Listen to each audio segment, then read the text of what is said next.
Umaga po sa ating lahat at magandang umaga din naman. Tunay po sa mga patotoo ng ating mga kapatid, makikita po natin that hindi po ganun kasi simple ang mga pinagdadaanan, but ating pong battle cry for this year, ang tema po natin sa ating camp ay stronger. The enemy is strong, but we become stronger because our God is the strongest. Kaya ho, yakapin po natin ang katotohanan na sino ang Diyos natin, at habang tayo po ay nasa sa Kanya, hindi po magiging mapagtagumpay ang kaaway sa ating mga buhay. At alam po natin na sa lahat ng mga pangyayari sa ating buhay, hindi kayo nilagay ng Diyos dyan. Kung yan ay kalooban ng Diyos na nariyan ka, hindi ka para pahirapan, kundi para lang ipakita sa iyo sapat ang Kanyang biyaya at makikita mo ang kanyang kalapitan at saka ang kanyang kapangyarihan. Kaya po, nakakatawa po na sa ganung sitwasyon ay tinataas pa rin ng Diyos, dahil alam po natin, without God, mauubos ang ating lakas, even ang ating resources, ang ating galing, but we cannot make it. It is only by the grace of God that we can stand and be able to maintain our position, kasi po grasya ng Diyos ang humahawak po sa atin. Kaya ano man po ang sitwasyon, kalagayan, hindi ko po alam ano po meron sa atin dito. Naparito kayo na may kabigatan, naparito kayo na punong-puno ng kagalakan, naparito kayo na may takot. We praise the Lord dahil napunta po kayo dito. It's not because of the person standing dito po, kundi dahil po ang Diyos ang kakatagpo sa inyo. Ano man po ang inyong sitwasyon. Sa Diyos po ang papuri. At napag-usapan po, madalas kapag may ingay, ano ang ginagawa po natin? Pag nakarinig tayo ng kalabog, minsan tumitingin tayo sa lugar kung saan nanggaling ang tunog. Di ba? Parang sabihin na, anong kaguluhan yan? What's that noise? Diba? So, yun po ang tanong natin, what's that noise? Actually, yun po ang title po natin sa umagang ito. So, basahin po natin in the book of 1 Samuel, chapter 15, verses 1 to 23. Basahin ko po sa New International Version. Sabi po dito, Samuel said to Saul, I am the one the Lord sent to anoint you king over his people Israel. So listen now to the message from the Lord. This is what the Lord Almighty says. I will punish the Amalekites for what they did to Israel when they waylaid them as they came up from Egypt. Now go, attack the Amalekites, and totally destroy everything that belongs to them. Do not spare them. Put to death men and women, children and infants, cattle and sheep, camels and donkeys. So Saul summoned the men and mustered them at Telaim, 200,000 foot soldiers and 10,000 men from Judah. Saul went to the city of the Amalek and set an ambush in the ravine. Then he said to the Kenites, Go away, leave the Amalekites, so that I do not destroy you along with them. For you showed kindness to all the Israelites when they came up out of Egypt. So the Kenites moved away from the Amalekites. Then Saul attacked the Amalekites all the way from Havilah to Shur, to the east of Egypt. He took Agag, king of the Amalekites, alive, and all his people he totally destroyed with the sword. But Saul and the army spared Agag and the best of the sheep and cattle, the fat calves and lambs, everything that was good. This they were unwilling to destroy completely, but everything that was despised and weak, they totally destroyed. Then the word of the Lord came to Samuel, I am grieved that I have made Saul king, because he has turned away from me and has not carried out my instructions. Samuel was troubled, and he cried out to the Lord all that night. Early in the morning, Samuel got up and went to meet Saul, but he was told, Saul has gone to Carmel. There he has set up a monument in his own honor, and has turned and gone on down to Gilgal. When Samuel reached him, Saul said, The Lord bless you. I have carried out the Lord's instructions. But Samuel said, What then is this bleating of sheep in my ears? What is this lowing of cattle that I hear? Saul answered, "The soldiers brought them from the Amalekites. They spared the best of the sheep and cattle to sacrifice to the Lord your God, but we totally destroyed the rest." "Stop," Samuel said to Saul. "Let me tell you what the Lord said to me last night." "Tell me," Saul replied. Samuel said, "Although you were once small in your own eyes, did you not become the head of the tribes of Israel? The Lord anointed you king over Israel, and He sent you on a mission saying, 'Go and completely destroy those wicked people, the Amalekites. Make war on them until you have wiped them out.' Why did you not obey the Lord? Why did you pounce on the plunder and do evil in the eyes of the Lord?" "But I did obey the Lord," Saul said. "I went on the mission the Lord assigned me. I completely destroyed the Amalekites and brought back Agag their king. The soldiers took sheep and cattle from the plunder, the best of what was devoted to God, in order to sacrifice them to the Lord your God at Gilgal." But Samuel replied, "Does the Lord delight in burnt offerings and sacrifices as much as in obeying the voice of the Lord? To obey is better than sacrifice, and to heed is better than the fat of rams. For rebellion is like the sin of divination, and arrogance like the evil idolatry. Because you have rejected the word of the Lord, He has rejected you as king." Tayo po sa madaling manalangin. Panginoon, salamat sa iyong kabutihan. Salamat po, Panginoon, for this opportunity to once again commune with you, to listen to you. We pray, Father God, that this morning you will open our hearts, even our minds, so that we will know, Lord, your truth that will set us free. We pray, Father, that as we listen to your word, maintindihan po namin, Panginoon, ang nais mo. Makita po namin ang aming mga sarili. Masalamin po namin ang aming buhay.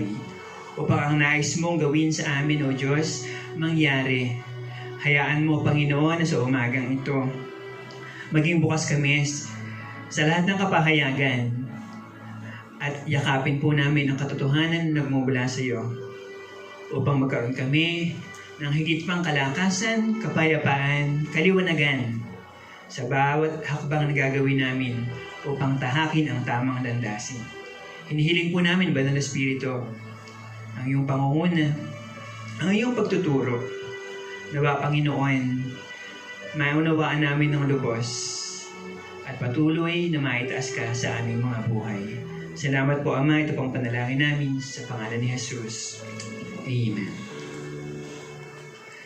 So makita po natin, no, medyo may kahabaan ang binasa. Pero ayaw po kasi natin na ma-miss natin yung picture. So makita po natin who is Saul. He's the king of Israel, the first king of Israel.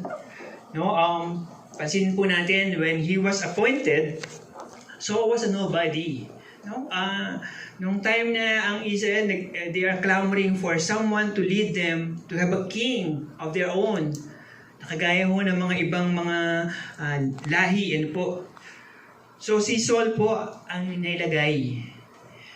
God as a true king over Israel, ang Diyos ang tunay na hari ng Israel, but they ask for someone na parang kagaya po ng mga ibang lahi. Kaya ho, nailagay ho si Saul under the directives of the Lord. No, kumbaga parang katulad siya ng Pharaoh na sa administration, parang gano'n. But then again, for hundreds of years, bago po si Saul na-install bilang hari, for hundreds of years, God ruled over Israel sa pamamagitan po ng mga judges. Pero ang gusto nila ang Israel gusto nila magkaroon ng more permanent system na tipong ito ang aming hari. No? Ito talaga ang mangunguna, hindi kasi judges pag namatay kung sino lang ang susunod na magre-rescue sa kanila, yun ang kikilalaning judges. Pero gusto nila something more of permanent, doon ang status na may pagpapatuloy dahil ito na yung lineage. So, makita ko natin, the position was a great privilege being the king of Israel. And since Israel was God's covenant people. Kaya noon mahihain si Saul. No? Nagtatago nga ho siya. So, ayaw niya na, hindi niya malubos maisip na iyon ang gagawin sa kanya ng Diyos. But then again, after some time na pinatunayan ng Diyos dahil sinamahan siya ng Diyos dahil nung una ho, napaka maganda ang kanyang pananaw, pag-uugali, pagsunod. Pero makita ho natin dito sa ating pagbinasa ho natin ang mga ang book dito sa Samuel and even sa ibang bahagi, makita ho natin that may pagbabago sa panunungkulan ni Saul. No? Yung dating maayos, nagkaroon ng deterioration. Kaya tanong natin, how did Saul fall into this grace? No? Yung binasa ho natin, sabi dito, verse 23, sabi niya, because you have rejected the word of the Lord, He has rejected you as king. Kaya hindi dahil inilagay ka doon, ang Diyos ang naglagay, pero ang Diyos din ho ang magtatanggal. Nothing is permanent. For as long as you are doing the right thing, you can stay. Ganyan ho sa Diyos eh. But if you are doing something that is in total disagreement with what God wants you to do, meron hong pag-aalis. Meron hong pag-aayos. Meron hong pagtatama. And sometimes, madalas, hindi ho siya madali at masakit. At minsan, nakakahiya. Kaya nga ho, kung babasahin natin yung karugtong pa nung verse 24, makita ho natin that si Saul, doon tinanggap ho niya, pero sabi niya, samahan mo, pwede bang samahan mo ako? Kasi parang give him parang saving face. Na daw sinabi na ni Samuel na iiwanan na siya, parang samahan mo lang ako sa paghahandog para ipakita sa tao na I'm still okay. Kaya ang tanong, how can that be that from a people of prominence, yung position, then mahuhulog ho eh. Magiging disgrace. Even po sa buhay ho natin, kung titignan natin na maayos na kalalagayan, bakit nababago yung sitwasyon? Yung dating maganda, dapat ang mangyayari, mas maganda pero hindi po. Yung dating pangit, dapat, hindi magiging mas pangit, dapat gumanda, di ba? Pero, bad, worst. So, paano mo nangyayari? Kaya sa mga binibigay ho sa atin ng Lord, if we are not careful, nagkakaroon po ng pagbabago. At pag nagkaroon ng pagbabago, minsan naririnig, nalalaman, may kaguluhan, may ingay. Kaya ano man ho yung kaguluhan, maaaring ho sa buhay ho natin, hayaan ho natin na ang Diyos ang kumatagpo sa atin. And let's learn from the life of Saul, King Saul, kung bakit ho siya nag-fall into this grace. What are the things ho na na-miss niya or na-neglect niya or deliberately na talagang hindi niya sinunod? So una ho, tandaan ho natin, obedience through humility. Kasi may pinapagawa po ang Diyos sa buhay po natin. But then again, how are you going to obey? How are you going to do it? Kaya maintindihan po natin, ang sabi ho sa verse 17, sabi niya, Samuel said, although you were once small in your own eyes, did you not become the head of the tribes of Israel? The Lord anointed you king over Israel. Ito ho si Saul eh. Nagsimula siya, na even siya, ang liit ho ng tingin niya sa sarili niya. Na hindi niya maubos maisip na, one day, gagawin siyang hari ng Israel. Yun ho siya. Yan ho yung kanyang simula. Kaya ho, obedience through humility, huwag hong makalimutan yung ating pinagsimulan. Sabi nga po, always keep both feet on the ground. Don't let pride get in your heart. Yung tipong, dahil sa galing mo, feeling mo nakalutang ka na. Feeling mo nakaangat ka na sa iba. Though literally, Saul is a head taller than the rest. Ganun ho siya, si Saul, a head taller than the rest. Ganun ho siya, kitang-kita. But then again, physical ho yun eh. Pero may mga pagtataas sa buhay po natin na minsan hindi na po nararapat. Kagaya po kapag ang pride na ang naghahari, tendency is that we look down on others and sometimes we trample on them, na okay lang kasi ako ito eh. Ako ngayon, sumunod kayo kasi ako ang naririto. So makita ko natin, it didn't happen yung kay Saul ng biglaan. No? Wala hong nangyari ng biglaan. Yung bilang sa isang iglap, ganun na agad si Saul. And same is true with our character. No, yung pagbabago ng character, hindi po yan overnight. Gradual. At ganoon din po kay Saul, gradual fall. Bakit to? After doon sa mga victories na binigay ng Lord sa kanya, nagtagumpay siya sa mga battles, and then yung dati na hindi siya kinikilala ng kanyang kalahi, kinilala na siya. So talaga, he was na-establish na yung kanyang sarili bilang King of Israel. Now, Saul began to view himself as his own master. Nakita niya yung kanyang sarili that he is a king who could run his kingdom. And he's so fit. Parang, kung may hari ang iba, ako din ang hari ng Israel at kaya kong patunayan, yun yun sa kanya. I can run my kingdom. Kaya ang dati nun, masunurin siya kay Samuel na nag-anoint sa kanya. So, he's always seeking the counsel ng man of God, mga prophet. But then again, dumating na sa point na he gave lip service to the prophet. Yung tipong, yes, susunod ako. But in his heart, he was building his own kingdom. Yung tipong, kaya ko nang gawin eh. Parang, dyan na muna kayo sa tabi. I can do it. Kagaya ko minsan sa ating mga buhay, sa mga Kristiyano na we begin by walking in the Spirit. Yung kahit po sa trabaho, di ba? Pagdating dito, I believe wala naman pagdating dito, mayabang agad sa trabaho. Di ba? Napakababait po natin. Yung mga tipong kahit anong sabihin sa'yo, how? Siya. Kahit na sigaw ka. Powisu. Tabichi. Pero nung natututo na, di ho ba? Lalo na nakakapagsalita, nangangatwira na, sumasagot na. Hindi na mautusan. Yung dating how? Ha? Ngayon, ha! So ganun eh. Christians began by walking in the Spirit, but after a time, they begin to walk in the flesh. Maaaring hindi ko sasabihin na, sa simula, lahat yan okay, pero eventually, mangyayari yan, I'll do it my way. Kaya ko na to. At madalas po, yan po yung nangyayari. Kahit sa trabaho minsan, yung nagturo sa'yo, darating yung panahon na minsan feeling mo mas magaling ka pa sa nagturo sa'yo. Ayaw mo nang pakinggan.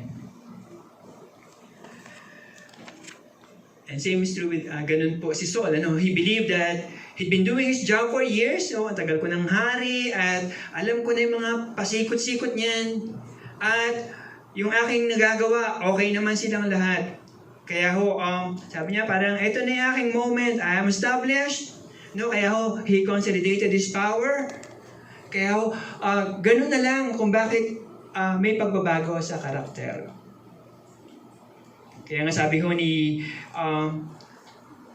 Pablo, sabi niya, I am jealous for you with a godly jealousy. I promised you to one husband, to Christ, so that I might present you as a pure virgin to him. But I am afraid that just as Eve was deceived by the serpent's cunning, your minds may somehow be led astray from your sincere and pure devotion to Christ. 2 Corinthians 11:2-3. Yun din yung sa kapanahunan ng mga Kristiyano, yun din yung pangamba ni Pablo na maswayed.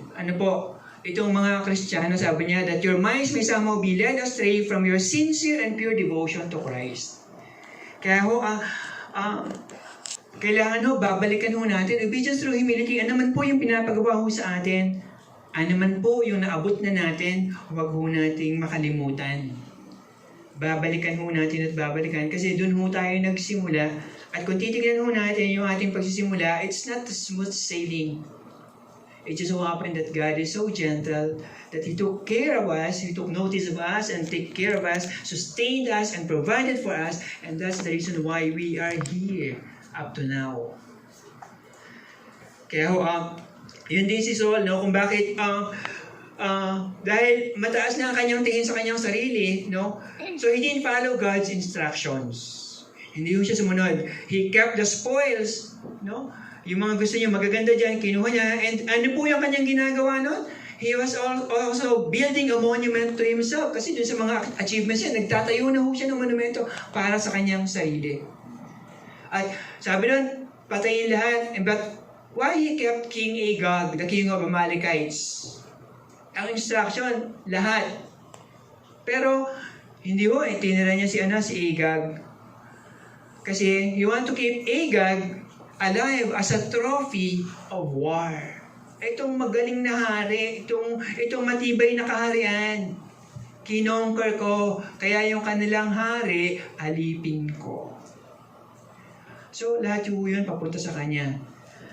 Kaya, probably other kings would have done the same, but sabi nga po, Israel, diba, ang tunay na hari ay ang Diyos. Kaya doon sa kay King Saul, no, yung pagsunod, nakalimutan na niya kung sino siya, paano siyang nagsimula. Tandaan ho natin, the more you know or achieve, the humbler you must be.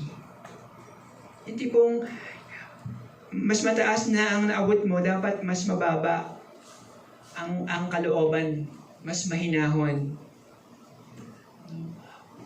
Wala akong iniwan yan doon sa mga nasa martial arts. Na kung sino yung mas matataas, kung yan ay black belt na, yan ho yung mga mas humble.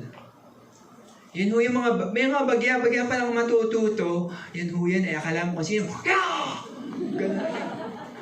Pero ho yung mga master, kahit pinopoke mo na, hindi ho magre-react. They know how to control because they know who they are. No? Hindi nila kailangan ipagsigawan, black belt ako. Ganun din ho eh. Kung alam mo ang sarili mo, diba? Yun ho yung humility. Nakita ba kayo ng leon na atungal ng atungal? Roar ng roar para lang sabihin niya, I am a lion? Wala. He doesn't need to. Why? Because he knew na lion siya. Yun yung mga umaatungal, nag-growl dyan, feeling lion. That they have to do it so that matakot kayo, eto ako. But the true lion, hindi ho eh. Kasi alam niya, lions don't need to roar. Kasi lion na sila. Kaya ho yung mga maiingay, yeah, kaya what's that noise? Anong kaguluhan yan? No? Obedience through humility, balikan ho natin.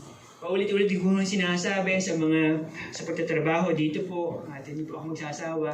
Kasi sinasabi ko po, pagka may makausap tayo ng mga bagong dating dito sa Taiwan, sabi ko, huwag niyong kalimutan ang dahilan ng inyong pag-abroad. Kasi pag nakalimutan niyo yan, yung mga pinangarap mo, o binuo niyong pangarap ng pamilya mo, pwedeng mawala. Kaya huwag niyong kalimutan. Pangalawa, partial obedience is disobedience.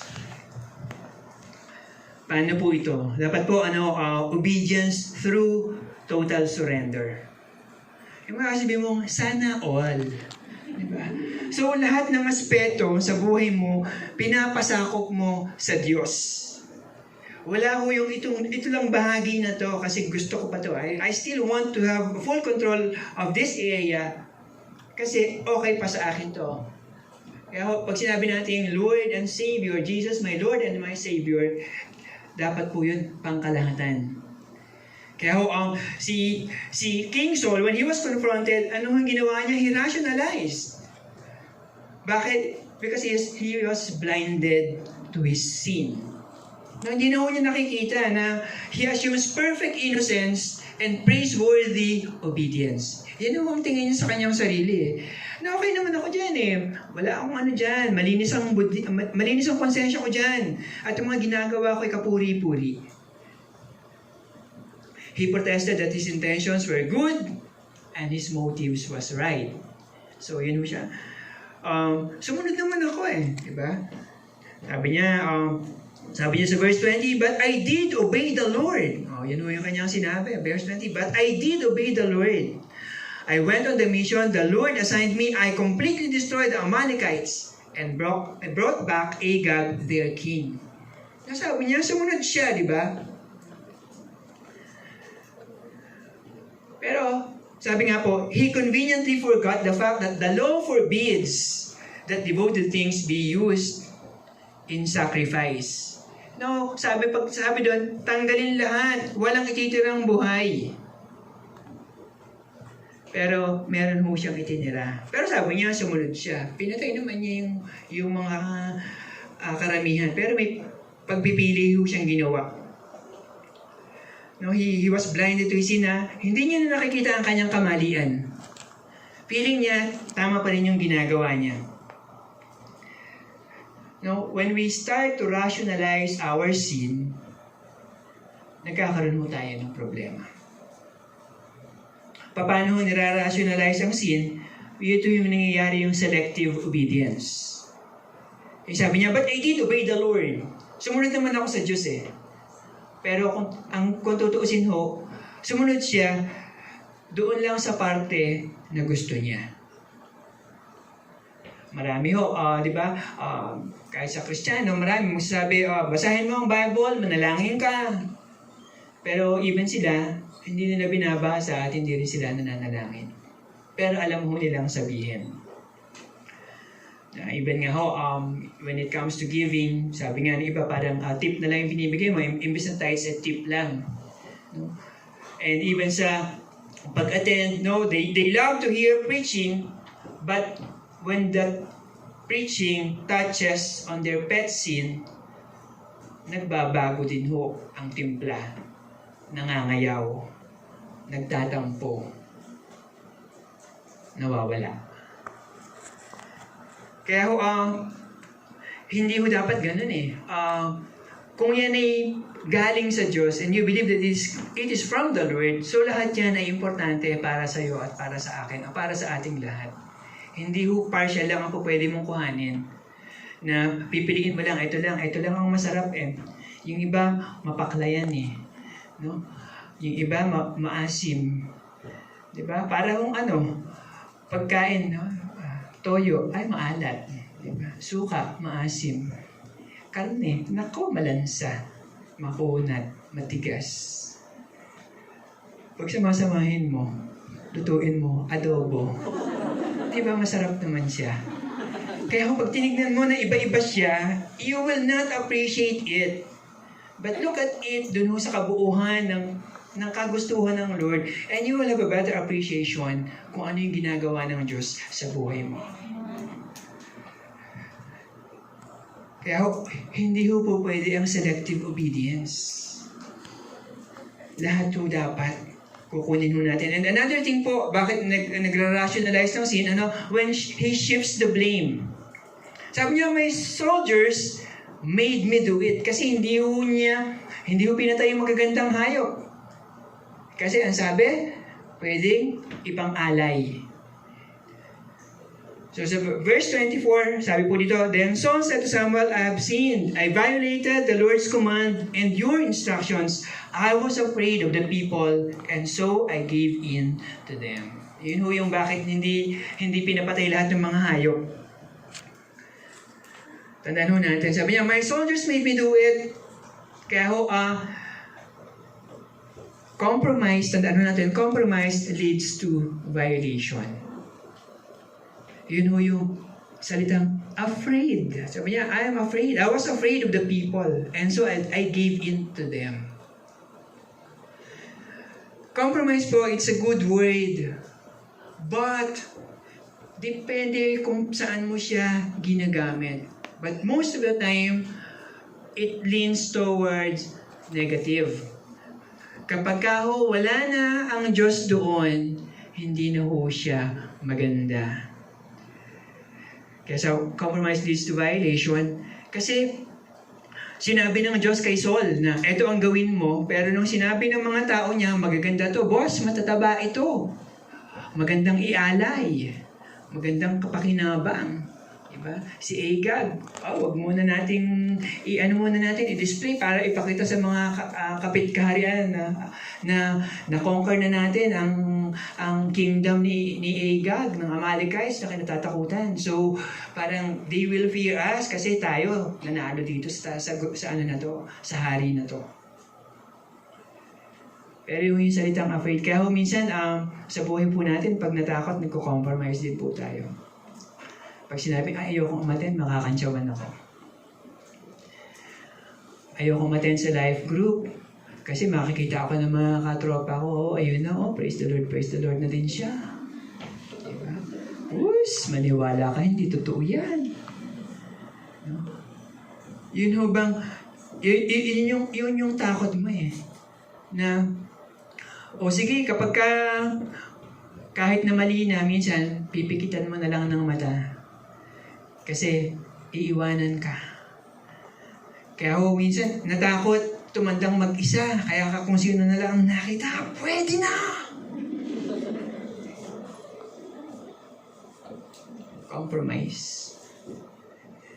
Mahirap po. Update lang po. I remember last time when I shared with you, may mga kapatiran po tayo sa Taipei. Yun na-involve sa money laundering. Yun yung pinapahiram mo nila yung kanilang ATM. Sa pagpapahiram mo nila ng ATM, may naglalagay doon and they get something. So parang may commission. And yun mga kapatiran doon, identified na sila ng police. And hindi ko may kakaila dahil ang mga dito, puro camera. So sa mga ATM machine, pag bini-withdraw, so, kitang-kita ho sila, kaya pag pinapakita yung picture, silang-sila ho yun. Diba? Wala pang Photoshop yun, pero ganda. Pero, yun ho, all the evidences, hindi ho may kakaila. Kaya ho, ang hirap na sabihin na hindi ako kabahagi nito dahil kung ilang transactions yung pumasok and yung isa ho, umabot pa ng more than 100,000 ang kanyang naging commission. Pero those are short-lived dahil na-identify sila ng police. So, they were reported, alam na ho, kaya ho sila nagtatrabaho sa kumpanya nila, wala ho ATM nila, wala ho silang sweldo. And it's been going on for months. Months na po siya na wala pong trabaho, wala hong sweldo, pero nagtatrabaho sa kumpanya. And just recently, one of them, nasabihan na po na he has to raise 62,000 para ibayad niya, otherwise makukulong siya for 2 months habang tumatakbo ang kaso. At walang kasiguruhan kung ano magiging resulta sa kanyang kaso. Kaya ho, ang kaso, accessories. Kasi ho, pinagamit niya yung ATM niya. Pinahiram ang ATM. So, doon sa mga pinahiram sa mga akala niya kaibigan. Meron nga ho, isa rin na pinahiram sa kaibigan dahil ang sabi ng kaibigan, nakasangla daw yung ATM, may magbabayad lang. Kaya pinagamit yung ATM niya. So, nung nalagyan yung pera niya, yun, pinuntahan na rin siya ng polis. So, nagtatrabaho din siya, wala siyang sweldo. Kaya paalala po, huwag pong masilaw. Tandaan ho natin, imposible kang kumita. Dalawa lang ho yan Pag pwede kang kumita, una, pagtrabahuhan mo. Pangalawa, may puhunan ka ng kapital ka dyan. Pero yun yung pinagamit mo lang, may maglalagay dyan, bibigyan ka ng komisyon. Nakakatakot po yan. And I hope wala hong mangyari dito sa atin, dito po sa Tawiyen. Money laundering, binasa ko yung penalty, kulong. Sa saglit na kinita, na wala, ngayon, hindi siya kumikita. At isa pang malungkot, hindi niya kayang sabihin sa pamilya niya kung ano yung sitwasyon niya ngayon. So, yung pera nakuha niya, pinadala din yun sa pamilya niya. Parang hirap, hindi ho ba? Parang yung pinadala mo, ginagamit mo sa pamilya mo, yung pinagmulan. Diba? Questionable din. Kaya maging maingat, huwag masilaw sa kinang Ang laki ng komisyon, ang laki ng balik. Pag yan malaki, that's too good to be true, magduda ka na. Pwedeng scam yan. Kaya ho din, yun din pagiging magkaibigan, ingat din. Ingat din. Dahil itong mga ito, lahat yung nag-recruit sa kanila, kaibigan nila. Bad company corrupts good character. So, ano gagawin mo? Rehearse in your mind the consequences first. Di ba? Kung may gagawin, isipin mo na ano po pwedeng mangyari. Lalo na yung mga negative. Ano yung mga, wag na yung positive, kasi yung positive madaling tanggapin. Yung mga negative consequences na mangyayari. Pag ginawa ko to, anong mangyayari sa akin? Iproseso mo na sa isip mo. Huwag ka nang dumaan sa actual na proseso. Sa isip mo pa lang, iproseso mo na. At pag nakakita mo doon pa lang, masasabi mo na sa sarili mo, hindi ko to kaya, ayoko to. Hindi ito kalooban ng Diyos, mapapahamak ako. At kung mapapahamak ako, pati yung nakadepende sa akin, damay na rin. At paano ko silang haharapin pag nalaman nila na ito pala ako? Kaya rehearse in your mind. We have come this far. Let us finish the race. Don't get disqualified. Nagpunta ka dito para magtrabaho, di ba? Meron bang nagpunta dito para maglibang? Yung wala lang, pastime ba? Kasi boring na sa bahay eh. Hindi mo gano'n. Yung mga tipong, parang gusto ko lang mag-flex ng muscle kasi, parang busy ka ba? Meron kang ginagawa. Wala naman yung gano'n, di ba? Gusto mo natin magtrabaho, kaya ano naman yung klase ng trabaho, pagtsagaan lang natin. Di ba? Dahil you never know kung kailan ka itataas ng Diyos. May kakilala po tayo, dati janitor. Tapos sumunod, kusinero. Pero ngayon, manager. Iyaya mo ng Diyos eh. Maging matapat ka lang.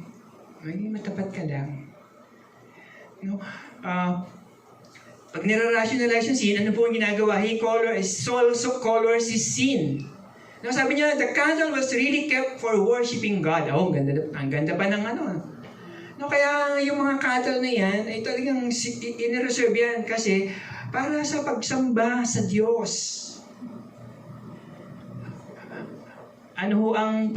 Sa modern time natin, paano natin sasabihin yung parallel nito?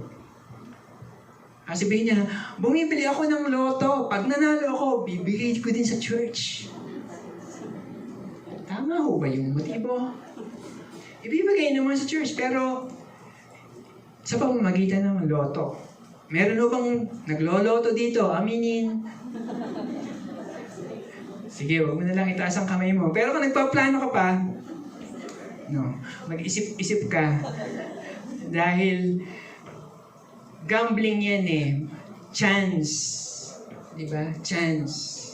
Hindi yan ang tinuturong prinsipyo ng Biblia. Hard work, patience, diligence, perseverance. Andiyan ang pagsama ng Diyos, andiyan ang pagpapala ng Diyos. Wala mo dun sa katamaran. Dito na lang, easy, madali. Pag nakachamba ako dito, one time lang. Meron nung isa, bumili ho ng ticket, kinumpit ho ng asawa. For how many years, kinuwenta ho niya lahat, kung magkano nagastos, 3 milyon. Sabi niya, kung inipon mo, milyonaryo ka na rin ngayon. Hindi mo napapansin. Pero sabi nga po, do not color your sin. Pag mali.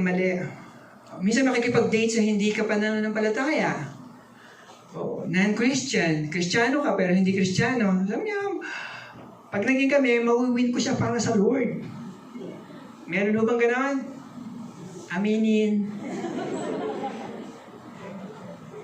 Minsan kahit yung mga dirty jokes, tumatawa ka. Nakikijoin ka.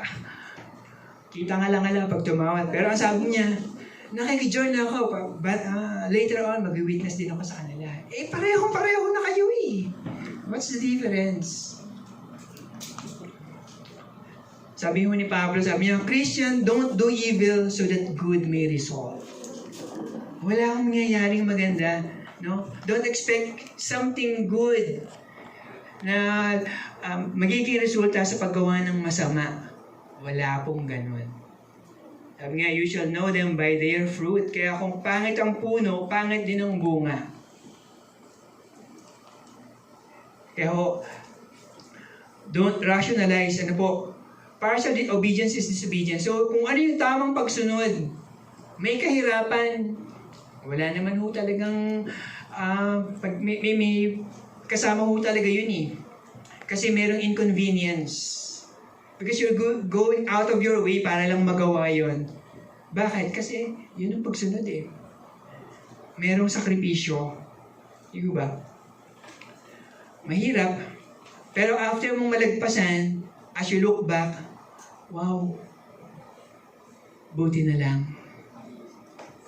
Buti na lang, Lord, hindi mo pinayagang maging kami. Kung hindi, miserable ang buhay ko. Diba, minsan ganun eh. Yung feeling mo mamamatay ka na kapag hindi naging kayo. Lord, bakit pa kami pinagtagpo? Hindi rin pala kami.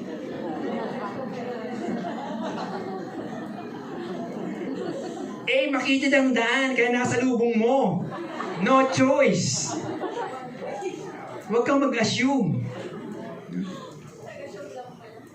Kaya tandaan natin, yung pagsunod, it's not always easy, but it is always the best for us. Pangatlo, tandaan natin, obedience before sacrifice. Sabi doon, Samuel replied, does the Lord delight in burnt offerings and sacrifices as much as in obeying the voice of the Lord?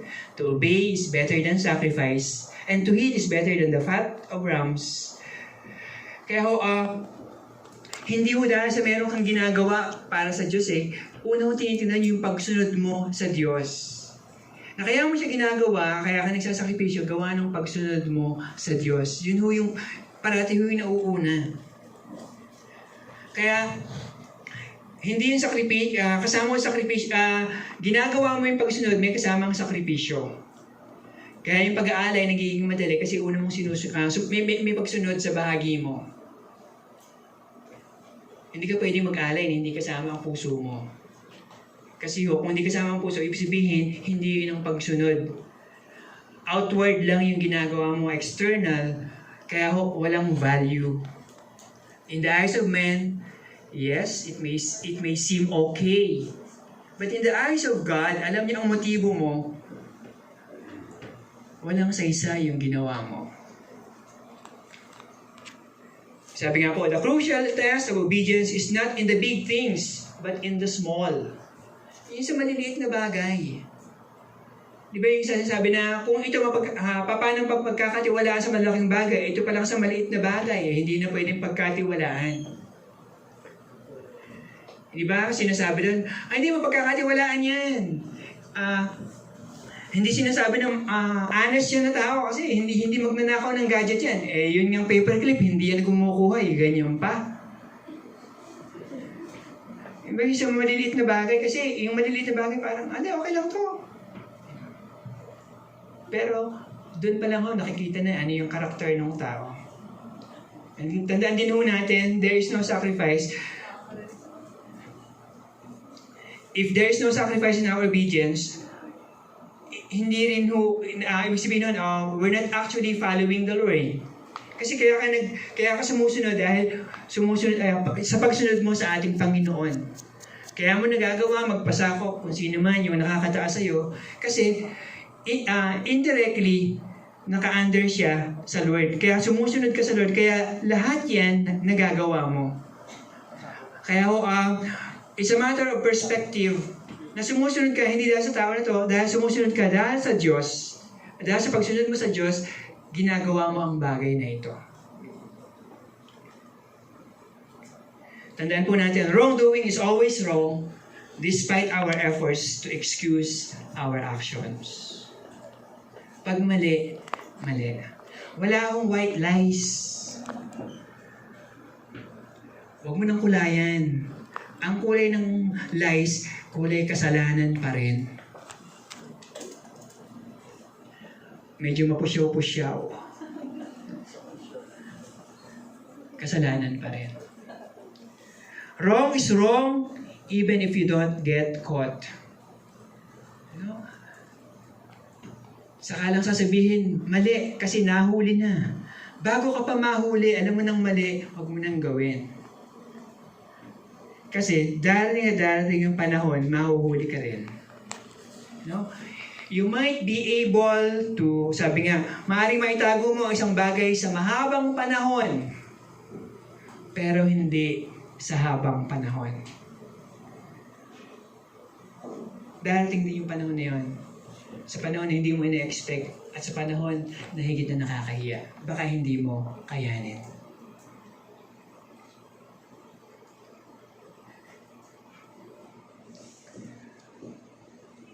Sabi sa verse 1, one day Samuel said to Saul, It was the Lord who told me to anoint you as king of his people Israel. Now listen to this message from the Lord. This is what the Lord of heaven's armies has declared. I have decided to settle accounts with the nation of Amalek for opposing Israel when they came from Egypt.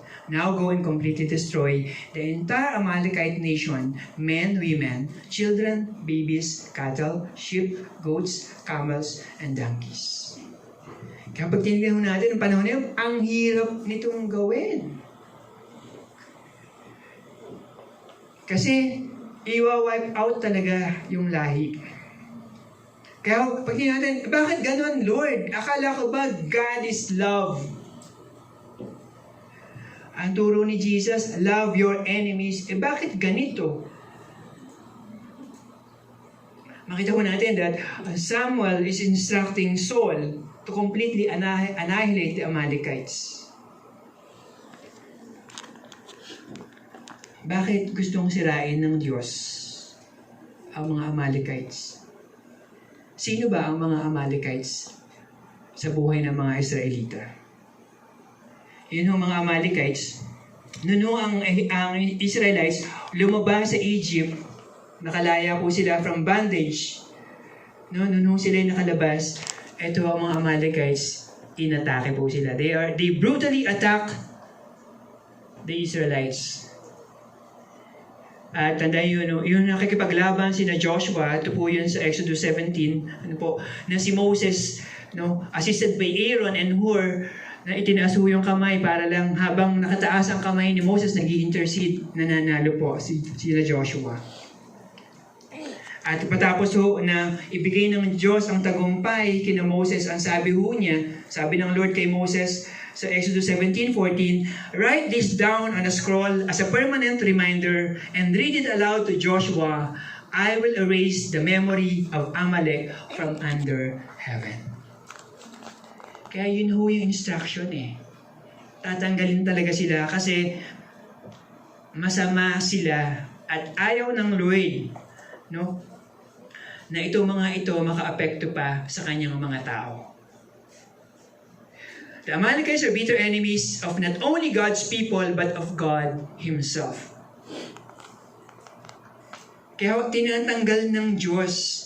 May mga bagay na tinatanggal ng Diyos. Sabi niya, this will prevent, Deuteronomy 20 verse 18, sabi na, this will prevent the people of the land from teaching you to imitate their detestable customs in the worship of their gods, which could cause you to sin deeply against the Lord your God.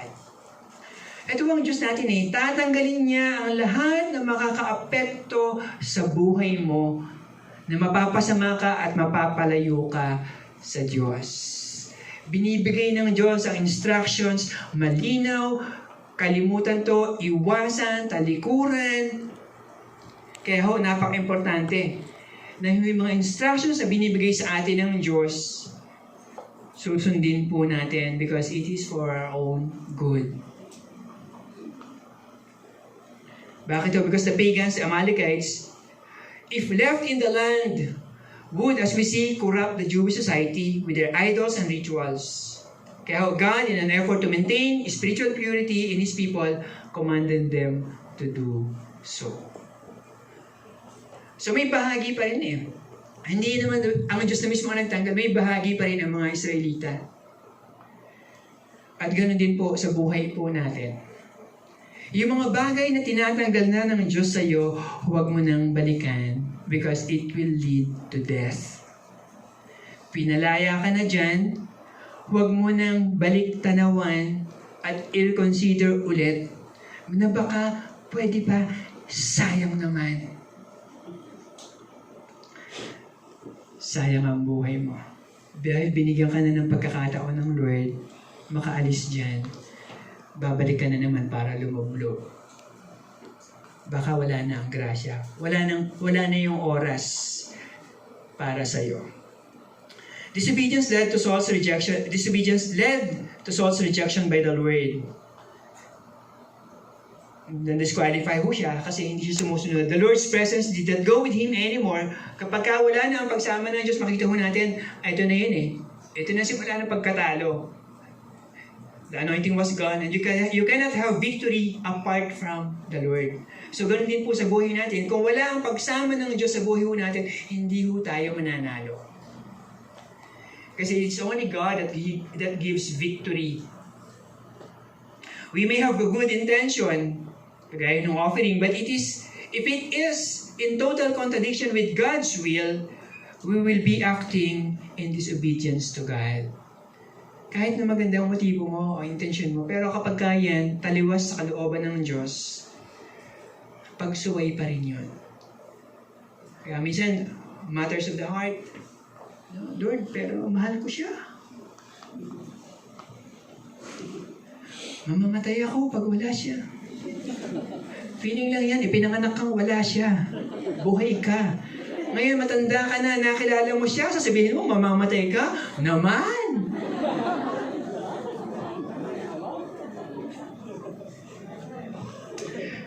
Obedience comes before sacrifice. There should be willingness and gratitude. No matter how good the intention is, if it is contrary to God's will, it is still not acceptable. Kasi hindi ho yun ang gusto ng Diyos eh. Hindi yun ang gusto ng Diyos. Parang halimbawa may anak ka, sabi mo, anak, ligpitin mo nga yung kalat mo sa kwarto. Pero ang ginawa ng anak mo, naghugas ng plato. Maganda rin, di ba? Pero hindi yun ang gusto mo ipagawa. Kaya hindi ka rin ganun kasaya. Kasi hindi ka sinunod. Pinili niya, mas madali kasi yung plato, 2 piraso lang. Kaya what's that noise? We cannot hide before God our disobedience. We cannot conceal it. It will produce a noise too loud not to hear. It will be exposed. Just like the bleating, and lowing ng mga cattle na naririnig. Kasi hindi po pwedeng itago eh. It could be the noise of disobedience through unbelief, unfaithfulness, rebellion, immorality, compromise, corruption, pride, arrogance, and the list go on and go on. With all humility, surrender to the Lord completely and not partially. Make that noise a joyful noise unto the Lord. You know, experience ni Saul, it's not unique. It can happen to any one of us. God did not set him up in a difficult situation only to see his downfall. God prepared him for his kingship, di ba? God did not prepare someone to fall. Ganun din po sa atin. Kung nasaan ka ngayon, inihahanda ka ng Diyos, pinapagtagumpay ka ng Diyos, hindi para balang ihulog ka ng Diyos. It is by your own doing. Maganda ang plano ng Diyos para sa iyo, kaya kailangan magpatuloy ka. Kaya yung karanasan ni Saul can teach us an important lessons about obedience to God. Hindi ito inirecord dito para takutin mo tayo, kundi para matuto tayo. So that we can all avoid the same pitfalls and learn to trust God. Ang linaw ho, binigay na sa atin ng Diyos yung kanyang command. Have you heard the word of God? Do you believe it? Do you have a faith and a desire for obedience strong enough to turn away from the world? Are you at the crossroad of wondering which way to turn? Repent of a sin-filled life. Come back to the fold. There you can make a joyful noise. Tayo pong lahat ay tumayo.